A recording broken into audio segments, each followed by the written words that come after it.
Centro de Geociencias. El día de hoy tenemos a la doctora Bárbara Moguel Rodríguez. Ella realizó su doctorado en el programa de Ciencias Biológicas en el Instituto de Investigaciones Biomédicas de la Universidad Nacional Autónoma de México. Recibió mención honorífica por su trabajo. También su formación está dirigida al área de ciencias genómicas, metagenómicas, ADN antiguo, patógenos y bioestadística. Hizo una estancia postdoctoral en el Instituto de Geología de la UNAM.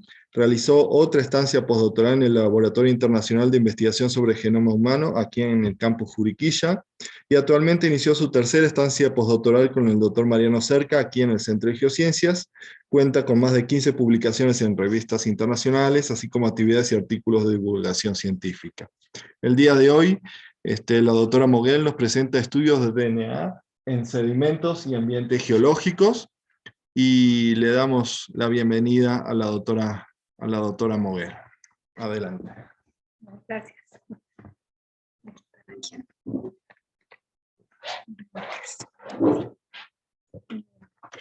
Bueno, pues buenas tardes a todos. Voy a contarles un poquito de mi trabajo, pues en estudios de DNA en sedimentos y en otros ambientes de interés geológico. Pues quiero comenzar contando un poquito sobre estas ciencias que todos conocemos, la paleoecología, paleolimnología y palinología, las cuales estudian remanentes fósiles para reconstruir el paisaje y comprender su evolución. También tenemos la antropología, arqueología, paleontología, que asimismo estudian los remanentes fósiles y su relación con las civilizaciones humanas para explicar un poquito la dieta de los individuos, contextos y patógenos asociados. Sin embargo, una limitante que ha existido es que no siempre hay suficientes restos fósiles, o estos fósiles se encuentran fuera del lugar donde se depositó originalmente. Es por esto que los estudios de DNA han cobrado auge. El DNA recuperado de restos fósiles o remanentes arqueológicos se denomina DNA antiguo, y también surge el estudio del DNA ambiental recuperado a partir de diversos ambientes actuales y pasados.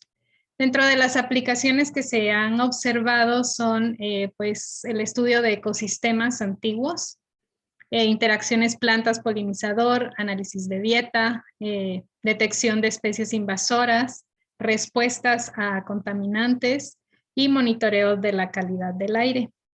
Pero como les mencioné, estos estudios están tomando pues bastante auge, y es por esto que las aplicaciones pues cada vez son más diversas. Lo paso aquí. Listo.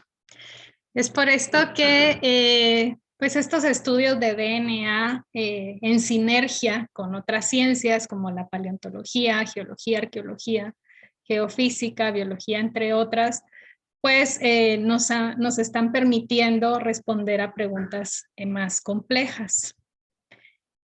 En los últimos años, estos estudios de ambientes terrestres y acuáticos usando DNA están pues creciendo muchísimo. En los últimos 2 años, del 2020 al 2021, la cantidad de artículos publicados en este tema pues son muchísimos, son bastantes, y se han estudiado organismos pues en eucaria, humanos, vegetación, megafauna, diatomeas, algas, hongos y protozoos, y en cuanto a microorganismos pues una gran variedad de bacterias y arqueas en diferentes ambientes, recuperándolos de fósiles, como mencionamos, pero también de permafrost, que es este suelo congelado, de sedimentos tanto lacustres como marinos, de microbialitas, de agua, atmósfera, y pues cada vez se ha logrado llegar a más ambientes. Por esto, combinar estos proxies pues nos está permitiendo responder preguntas complejas con objetivos en común. Y como sabemos, pues algo importante en esta revolución científica pues son los estudios multi y transdisciplinarios, que son muy importantes. ¿Por qué los microorganismos pueden ser un buen proxy en geología para descifrar ambientes extremos? Pues se ha visto que desde hace mucho tiempo se han aislado y cultivado microorganismos de diversos ambientes. Sin embargo, con estas nuevas técnicas de DNA se ha logrado identificar que pues, el porcentaje de microorganismos que son cultivables es bajo en comparación con los que no se pueden cultivar. Es por esto que se ha logrado acceder a ambientes bastante extremos, como por ejemplo, pues ambientes muy profundos en el océano en condiciones pues de poca, con bastante presión, ambientes muy salinos o de diferentes pHs muy extremos, de pHs muy ácidos o muy alcalinos, así como altas salinidades o pues ahora con la influencia humana y todos los contaminantes, pues estos ambientes han ido cambiando y de esta forma pues la diversidad microbiana que se puede obtener pues también está variando. Y pues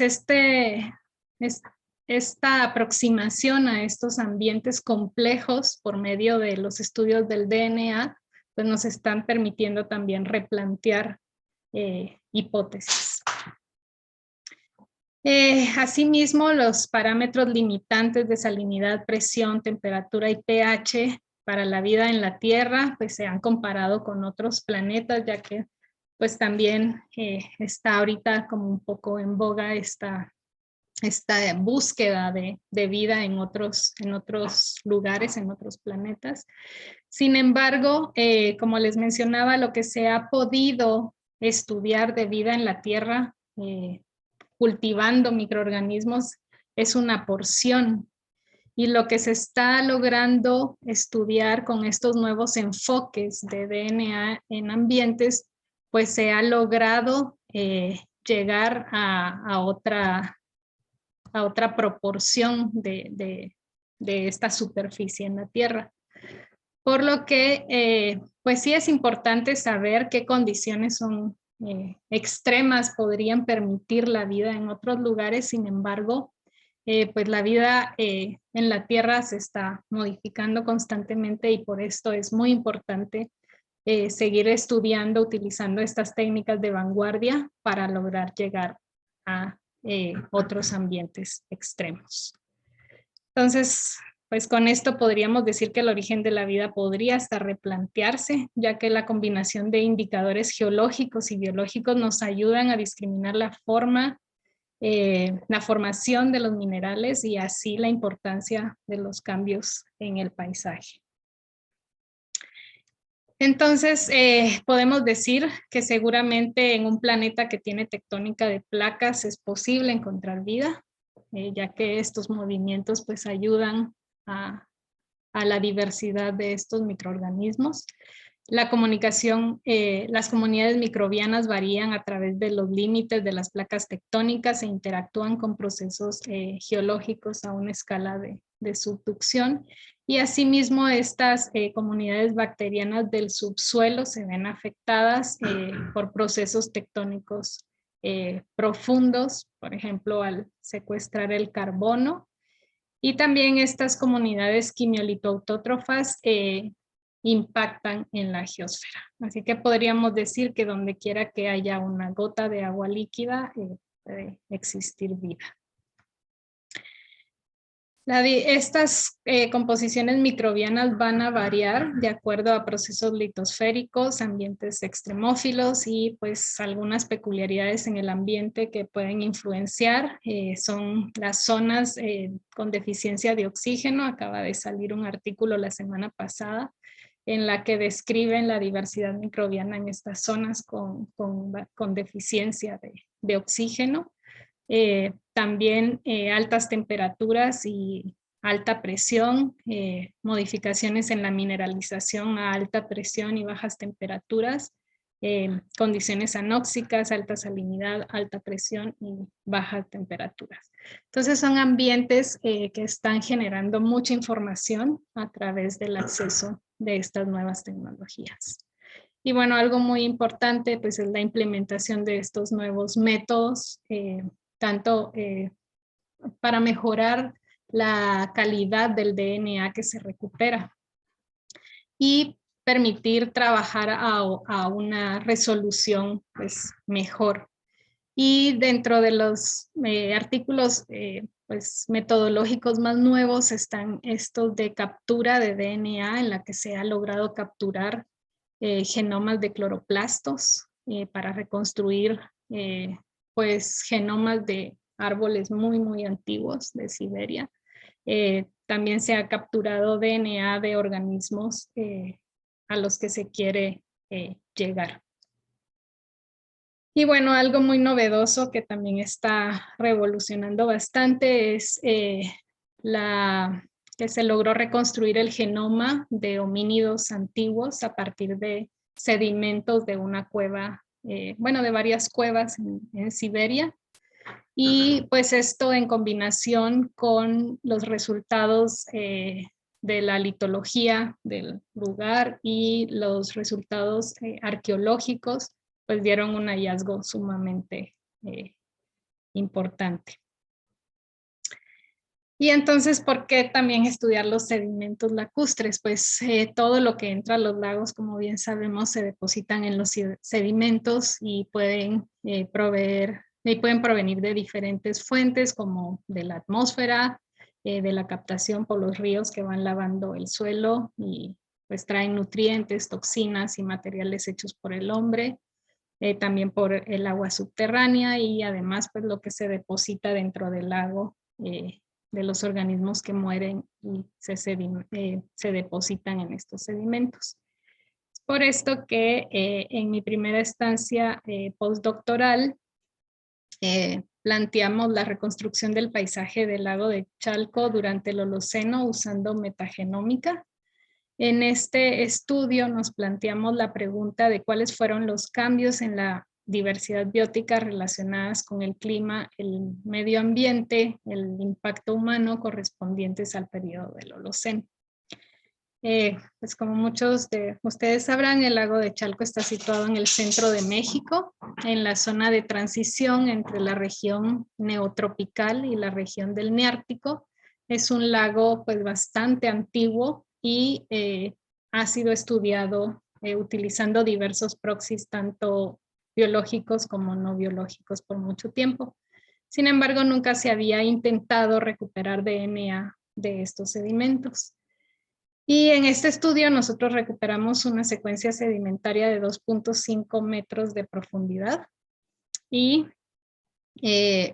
al mismo tiempo en campo construimos este laboratorio in situ para hacer el muestreo del sedimento directamente en el lugar y tomando las condiciones pues posibles para disminuir la contaminación externa. Las muestras fueron tomadas directamente de los centros de los núcleos sedimentarios, congeladas y transportadas al Instituto de Ecología en la UNAM, donde se realizaron pues, los análisis de laboratorio, la extracción de DNA y los procedimientos.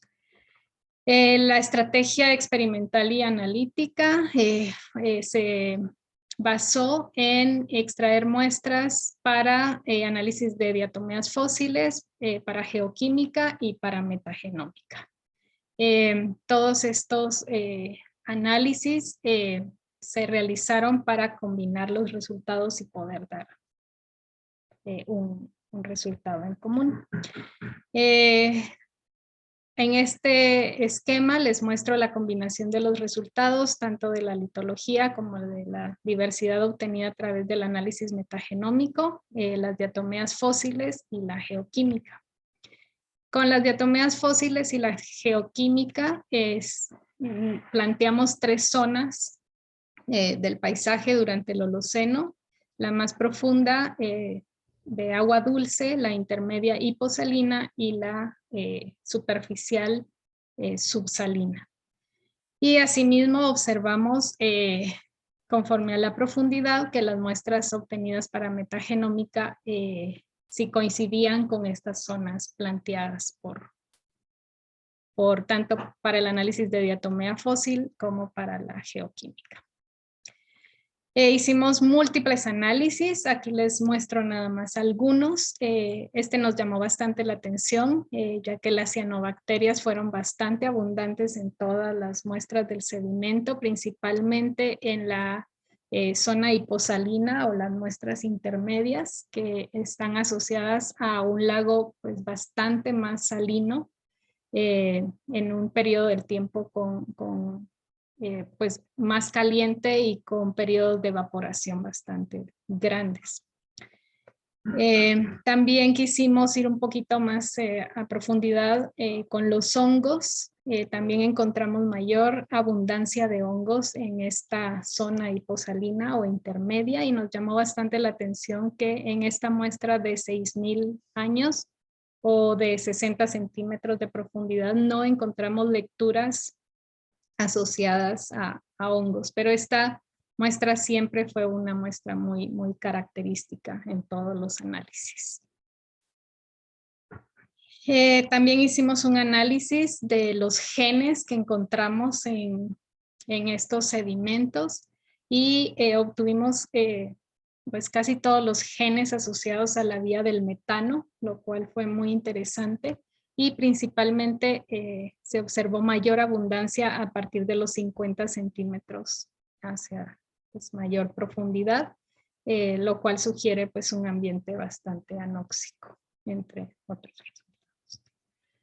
Y con estos resultados planteamos esta ilustración en la que proponemos estos cambios en el paisaje del Holoceno, de los 12,000 años en el pasado a los 9,600 se propone que el lago de Chalco fue un lago pues con niveles de agua bastante profundas, mesotrófico, y encontramos algas asociadas a ambientes fríos y de agua dulce.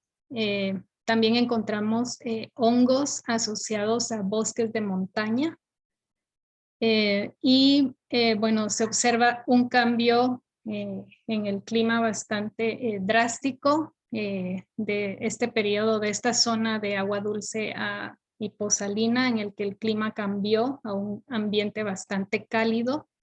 Y aquí observamos pues grandes periodos de evaporación, entonces los niveles del lago pues disminuyeron, la salinidad aumenta y pues son aguas de fondo anóxico eutroficadas, perdón. Encontramos aquí pues esta gran abundancia de cianobacterias, pero también de otros microorganismos extremófilos y hongos asociados a bosques tropicales principalmente. Al final de esta zona, se propone una zona de transición, que son estos 6,000 años o esta zona de 60 centímetros, en la que pues empiezan las lluvias, está bastante asociada al titanio, hay una abundancia grande de mosquitos y en la literatura se ha planteado que los primeros establecimientos humanos se dieron alrededor de esta fecha. Entonces puede ser también que este cambio drástico en la vegetación que observamos a partir de los 6,000 años al presente, pues tenga una incidencia con la presencia del humano. En esta zona subsalina, pues los niveles del agua se mantienen bajos, la salinidad disminuye y es un lago pues bastante eutrófico. Observamos microorganismos asociados a patogenicidad, tanto humana como de cultivos y de animales, y también los hongos que encontramos en esta zona pues son hongos patógenos asociados principalmente a cultivos. Bueno, dentro de las conclusiones, pues podemos decir que la metagenómica correlaciona bastante bien con los análisis de diatomeas fósiles y la geoquímica y nos permitieron inferir estos cambios en el ambiente en el pasado del lago de Chalco.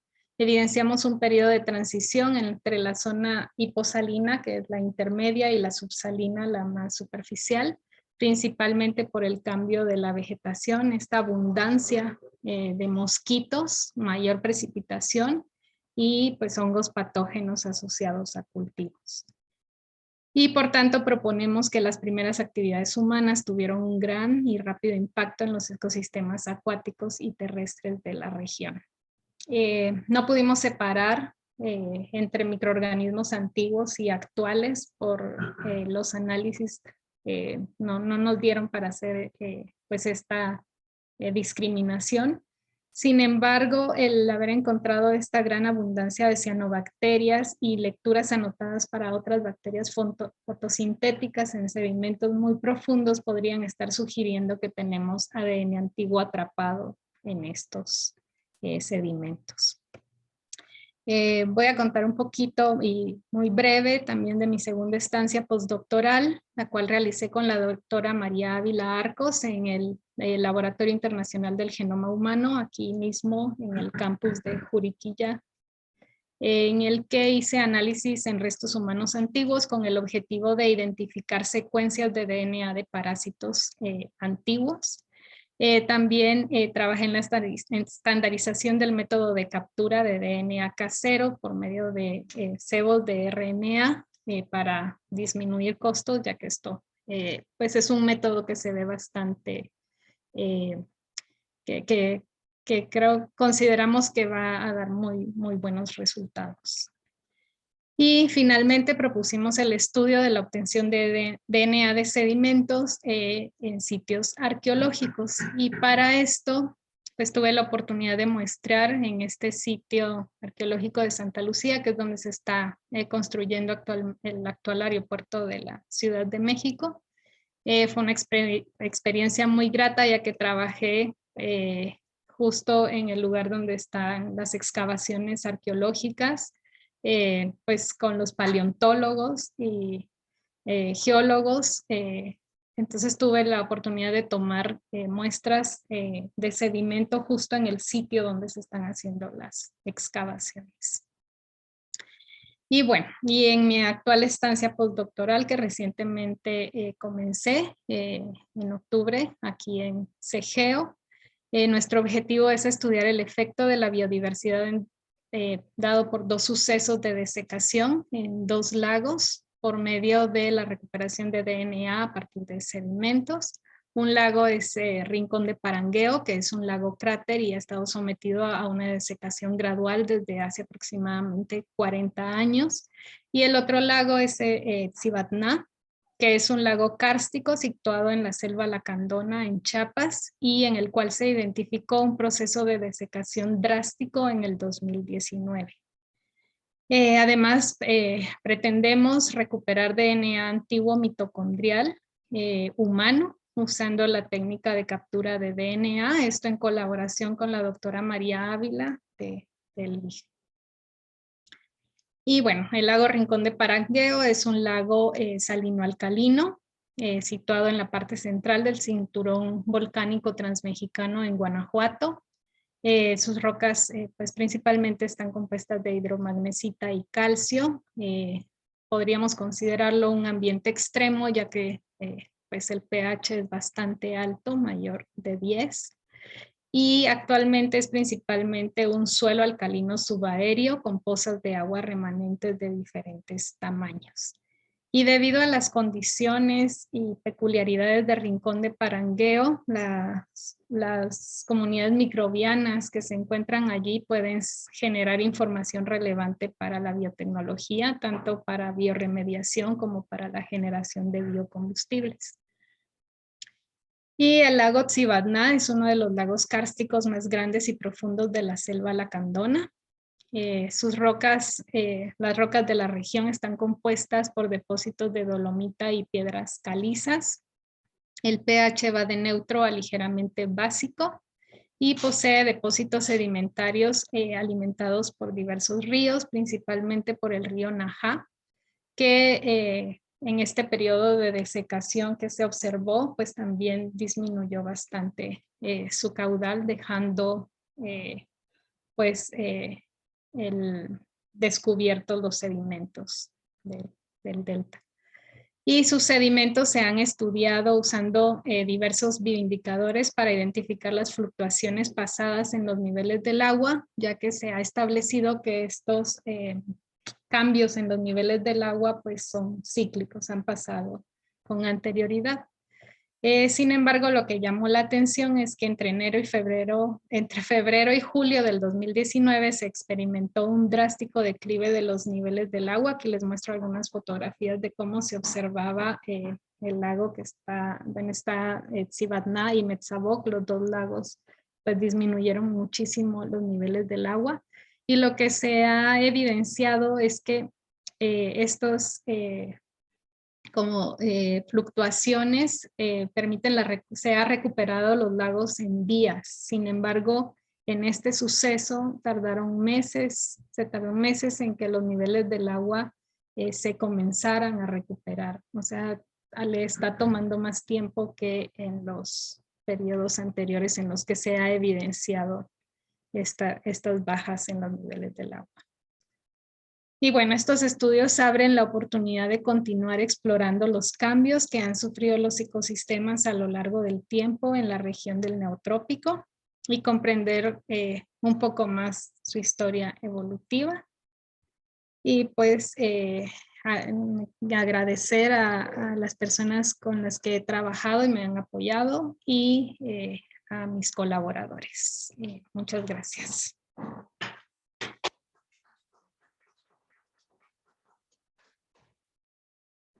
Muchas gracias a todos. Voy a ver si tienen preguntas del público o preguntas de aquí. Si desean hacer alguna pregunta por aquí, por el Zoom, por favor anoten su nombre en el chat y les daré la palabra según el orden que aparezcan. Y no sé si hay preguntas aquí. Sí. Tengo una duda, porque en una diapositiva mostraste en la muestra de Charco que no pudieron distinguir las formas actuales de los microorganismos. Sí. Entonces, ¿cómo puedes correlacionar las diferentes formas con los cambios climáticos en el pasado? O a lo mejor estoy muy mal confundida, pero como dijiste que no pudiste distinguir las actuales a las pasadas, ¿cómo estás correlacionando con lo que se observa con los otros? Sí, en el caso de los eucaria, serían pues todos los animales y plantas.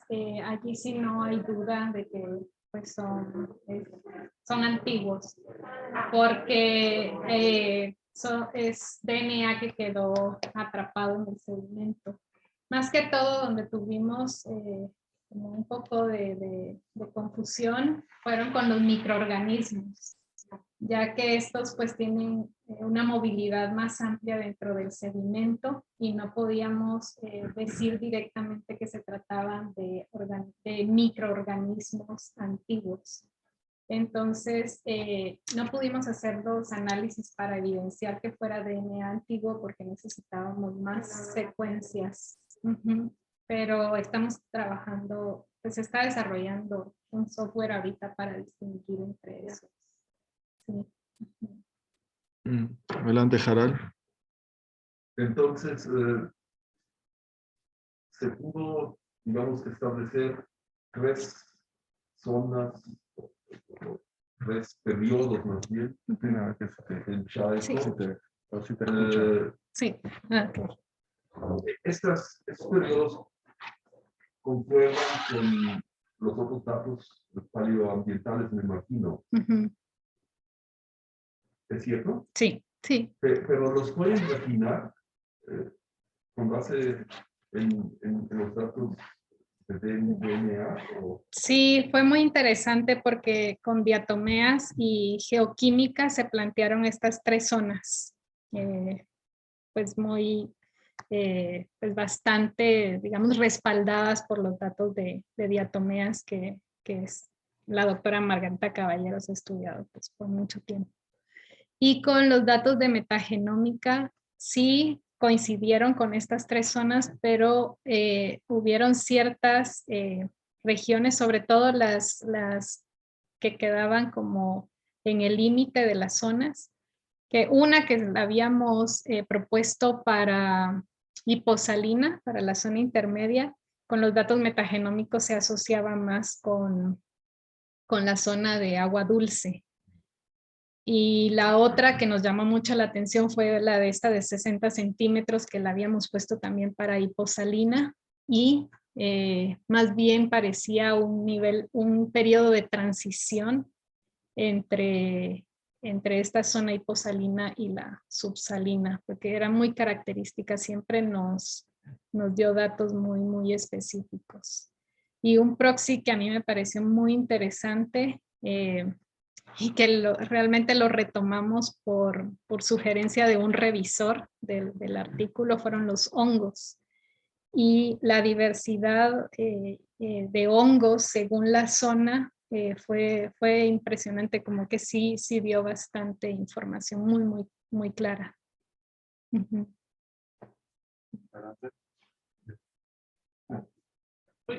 Hola, ¿qué tan viejo puede ser el material que puede ser utilizado para hacer Sí, esa es como una muy, muy buena pregunta.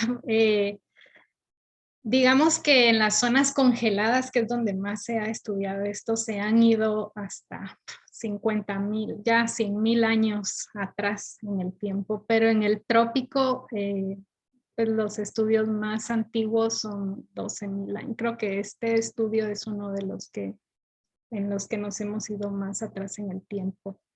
Y pues creo que 12,000 es una buena temporalidad. Quizás pues valdría la pena intentar un poquito más atrás en el tiempo, pero no mucho. A una escala geológica, pues no.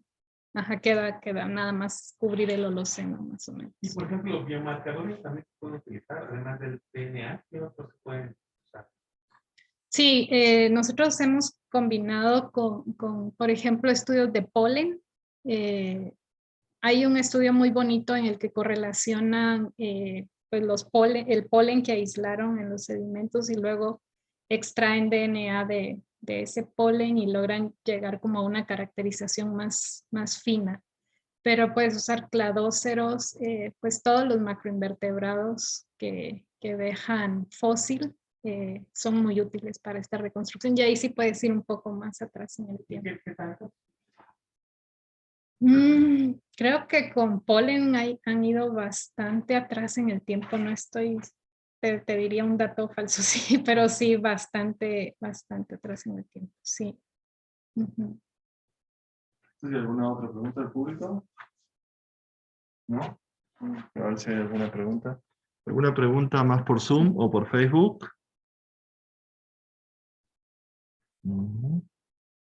Creo que no. Entonces, pues agradecemos a Bárbara. Muchas gracias por tu seminario. Gracias. Nos vemos el siguiente miércoles con el seminario de Luchi y Catra. Qué bueno que lo va a llevar Liliana, yo no voy a.